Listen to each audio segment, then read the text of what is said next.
Picture the scene. It dawns freezing on February 19, 2013, in downtown Los Angeles.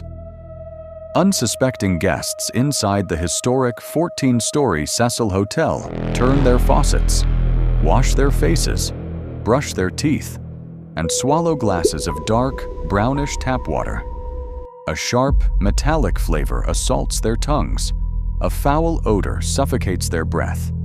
They ingest this liquid, entirely blind to the horrifying truth. They consume the decaying essence of a human corpse.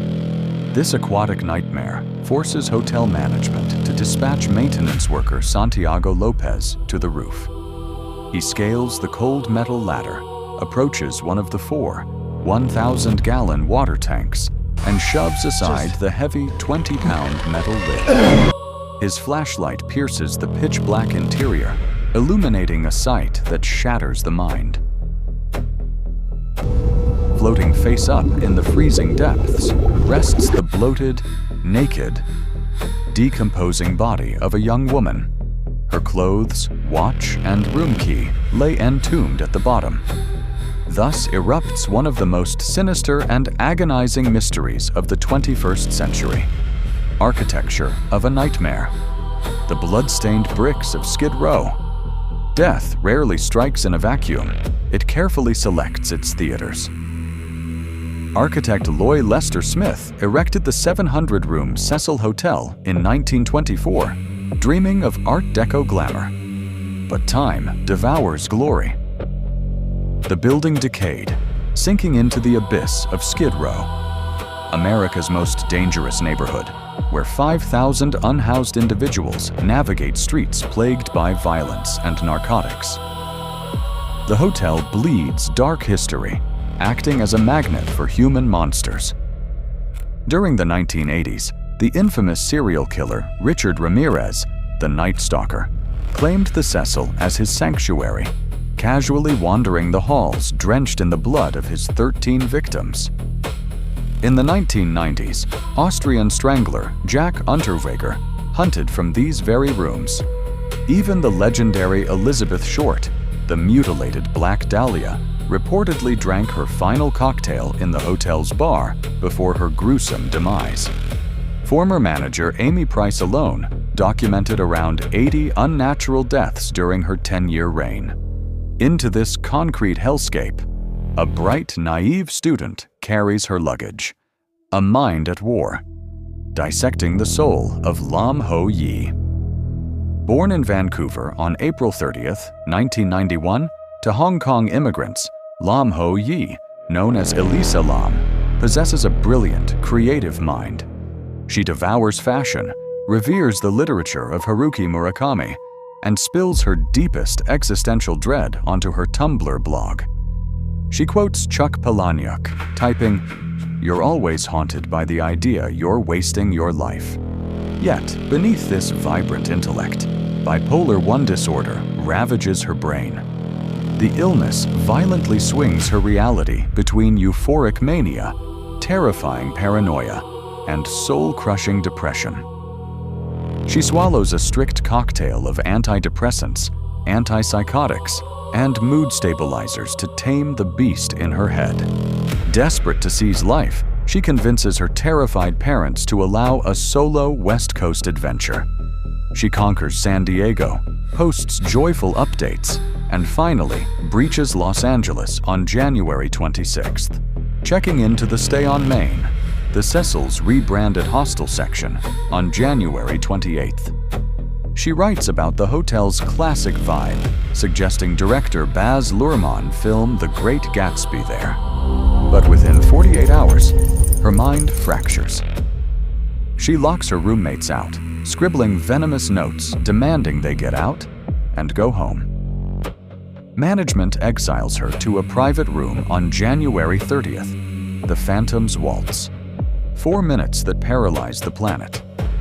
On January 31st, Elisa buys gifts for her family at the last bookstore, flashing a warm smile to manager Katie Orphan. She walks back to the Cecil Hotel and evaporates. When her daily phone calls cease, her frantic parents trigger a massive LAPD manhunt. Detectives deploy sniffer dogs, plaster the city with flyers, and raid her room, finding her laptop and medications, but no phone or room key. Then, on February 13th, the LAPD releases an elevator security tape that permanently scars the internet. Lasting merely 4 minutes, the footage radiates pure, concentrated dread. Elisa hammers multiple buttons, presses herself against the elevator wall like hunted prey, and cautiously peers into the empty hallway. She steps out, contorts her wrists into bizarre, unnatural shapes, and seemingly negotiates with an invisible phantom. Defying logic, the elevator doors remain stubbornly open the entire time, only sliding shut after she disappears into the black corridor. Web sleuths immediately accuse the LAPD and the hotel of a cover-up, pointing out a blurred timestamp and claiming someone maliciously deleted 53 seconds of the tape. Police deny the tampering, but the seed of conspiracy takes root. Autopsy of a cover-up. When death defies logic. Following the ghastly discovery in the water tank, the Los Angeles coroner releases the final autopsy on June 20th, 2013. The verdict? Accidental drowning, heavily influenced by a psychotic bipolar episode.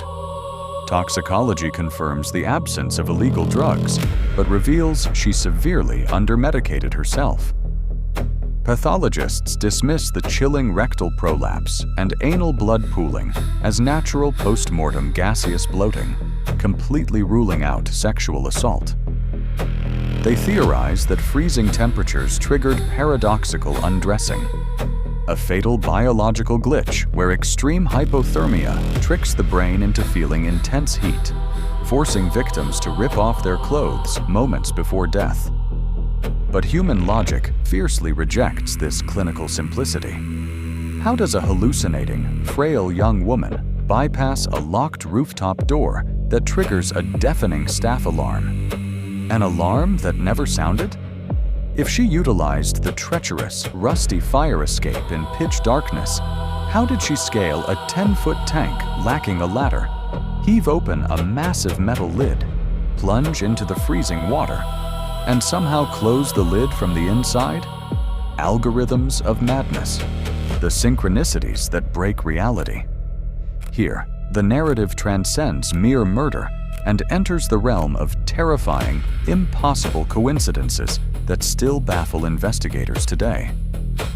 First, the biological weapon theory. Precisely as Elisa vanishes, a deadly tuberculosis outbreak ravages Skid Row. The official medical test utilized to identify this specific strain? The Elisa test. Conspiracy theorists detonate, claiming she uncovered a government plot to eradicate the homeless, and assassins silenced her. Then, there is Hollywood's dark prophecy. The tragedy perfectly mirrors the 2005 horror film Dark Water, where apartment residents complain of foul, dark water, leading to the discovery of a dead girl in the rooftop tank. The fictional victim's name, Cecilia, a chilling echo of Cecil. Consider the graveyard cipher. The last bookstore carries the postal code V5G4S2. Type this exact code into Google Maps, and the digital pin drops flawlessly onto the Forest Lawn Cemetery in Canada, the exact earth where Elisa Lam's family buried her. Then came the scapegoat. A furious internet mob targets heavy metal musician Pablo Morbid Vergara because he filmed a music video about a drowning girl inside the Cecil Hotel. They systematically destroy his life, driving him to the brink of suicide before authorities definitively prove he recorded an album in Mexico during the murder.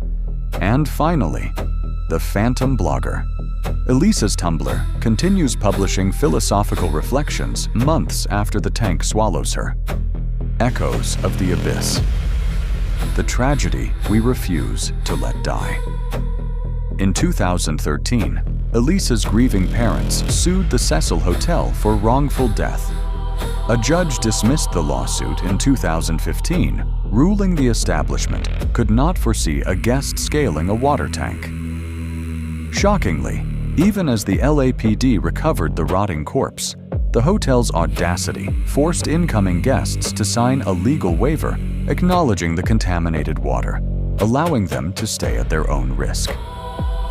When Netflix resurrected the nightmare in 2021 with the crime scene documentary, Elisa's sister, Sarah, desperately pleaded with the public to stop reducing her beloved sister's painful demise into a morbid, sensationalized puzzle.